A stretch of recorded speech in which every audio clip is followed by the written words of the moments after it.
Hey guys, this is Greg with JHDrums.com bringing you another drum mixing tutorial. Uh, in today's video, I want to talk about drum phase checking. Uh, if you missed the previous tutorial, we went over how to create drum buses. You could see here we have the overhead drum bus. Over here we have our snare bus and our final source, which is our drum bus. If you missed that video, make sure to check it out so you can learn how to create that, because that's going to be a vital part of what we're doing here today.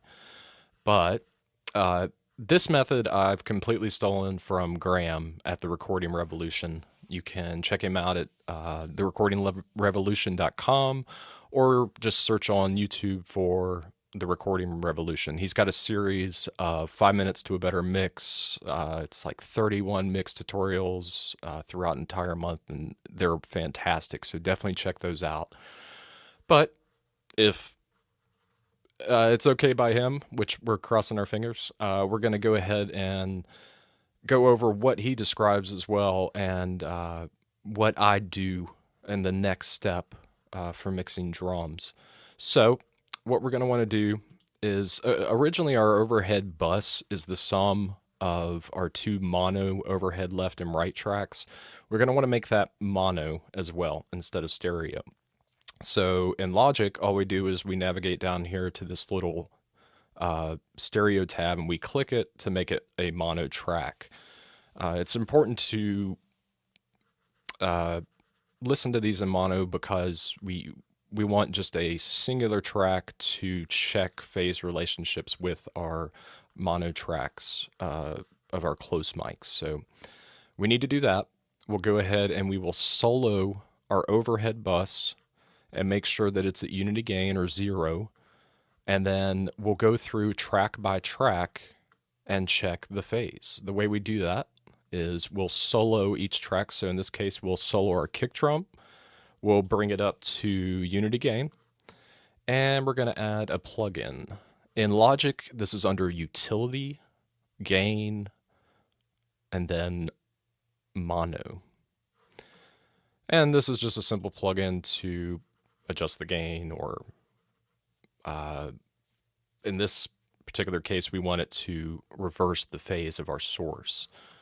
Next step is going to be finding and locating a place that we can listen to the source we selected, the kick in this instance. And we'll just go with the first section here. And what we'll do is, in Logic, is you just, at the top of your timeline here, you just hold and drag to select a selection to loop, basically. So we'll play and listen to that in its original version, and then we'll play and listen to it in an inverted version, and we'll see the relationship between the two and which one sounds better. So let's go ahead and see what the kick sounds like in its naturally recorded state.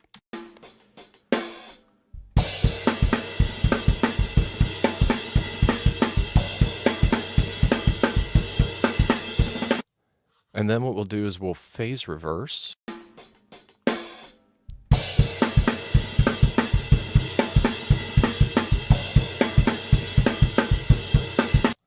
And in real time, we'll go back and forth to really sample these. And you can tell already, just by phase inverting the kick drum, I can tell that my kick was not in the optimal phase relationship with my overheads. My kick drum sounds better inverted. So let's do this. We'll do half the take in the regular state, and then we'll invert it halfway through, and we'll be able to monitor the difference here. Invert.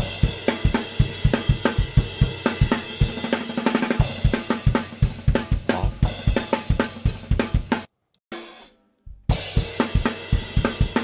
And on.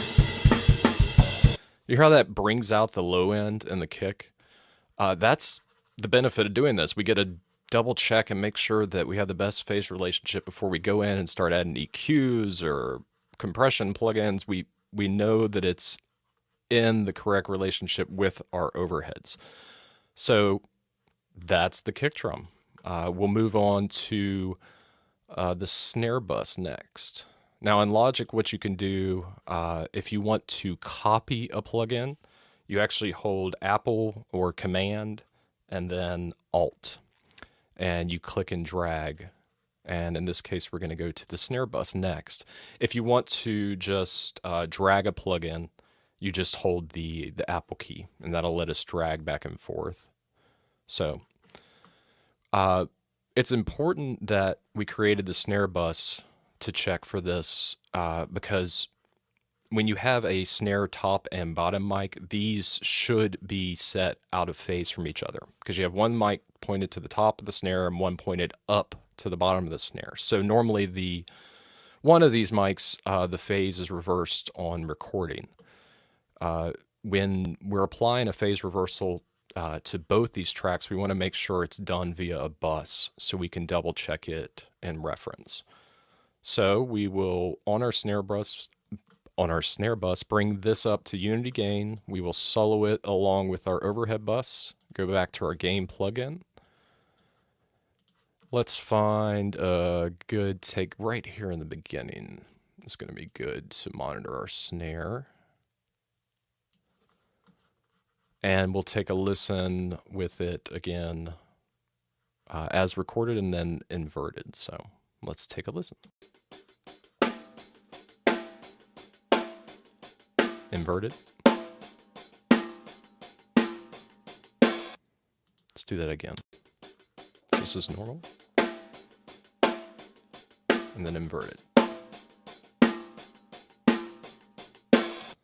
Not a huge difference, but I find that when I invert the phase, basically flipping both the mic phases at the same time, I get more body out of the snare drum as a whole. So again, I guess I just had a bad day. I did a poor job of making sure my phase relationship with my snare, my kick, and my overheads was correct. So turns out phase inverting the snare bus gets us a better sound. So we're going to keep that one as well. So we'll bring this back down. Let's move on to our toms. Go to tom 1, bring it up to unity gain. We will Command Alt and drag to copy that plugin. And let's find us a good tom take. This one looks good here.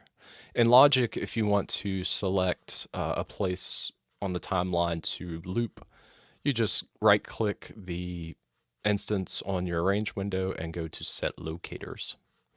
And that'll automatically create the loop there so we can preview it. Let's go ahead and I had this panned, and you can alt-click to center that just like this. We'll go ahead and make sure we do that a lot of times just to have it straight up the center. And we will check our phase relationship between tom 1 and the overheads. So we'll go halfway through normal and then we'll revert or invert the phase.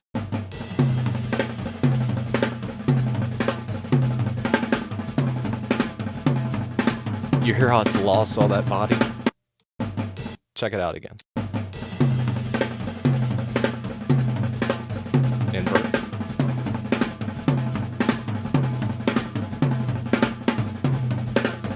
That body comes back when I've taken off the inversion.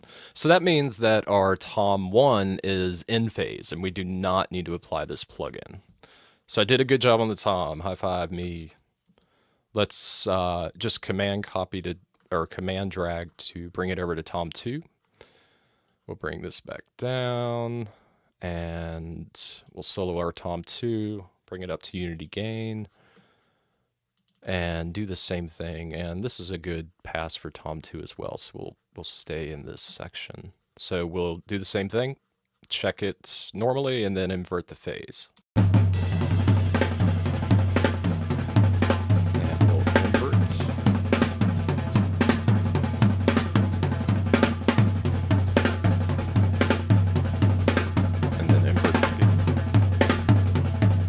And you could tell it loses body as well when I invert the phase. We'll double check that. Yeah, it really flattens out. So I can tell that the phase relationship, again, here, as was with Tom 1, that we're in good shape. So let's command drag, and we will do our final Tom 3. Let's bring it up to 0. And let's make sure we've got a good take on our Tom 3 here. If I can zoom in enough. Let's just set our locator, and I just want to hear that one hit. Now, this is going to sound kind of repetitive, but at least we'll have a good representation of it.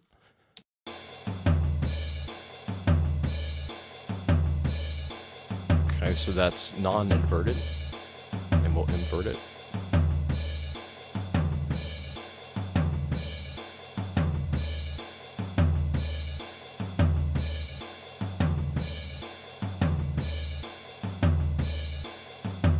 Again, when I invert the phase on Tom 3, it thins it out. And that's really what you want to look for when you're inverting phases, is to make sure that if when you do engage the phase inversion, if it sounds like it's kind of choked or thin or not as full, you want to revert back. If it does the opposite, obviously, if you click the phase invert button and you get more body, then that's the proper phase relationship that you want. So I did a good job with my toms, but lo and behold, both the snare and kick were not in the optimal phase relationship.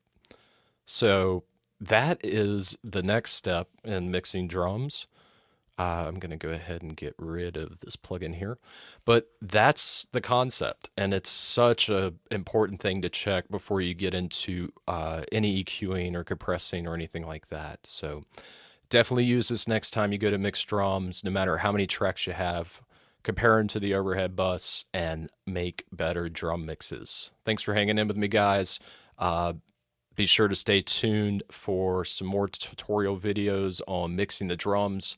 I'm going to try to do these probably once every day or so. So definitely stay tuned and check them out.